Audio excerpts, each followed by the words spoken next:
እንዳንዴ ብርታት ይከዳል ሁለንተናን ይጎዳል ስጋ ነፍስን ስትወጋ መንፈስ ይጠመዳል ያን ጊዜ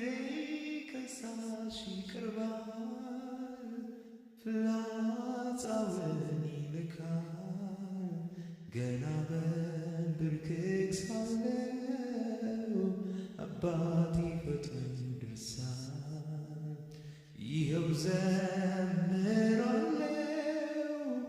ሚዋጋልኝ እርሱ ነው በክፉ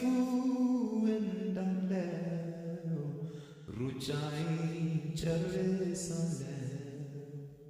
አይዞኝ ጥቂት ጊዜ ነው ስጋዬን መታደሱ ነው አባቴን የማየው ወይ ዛሬ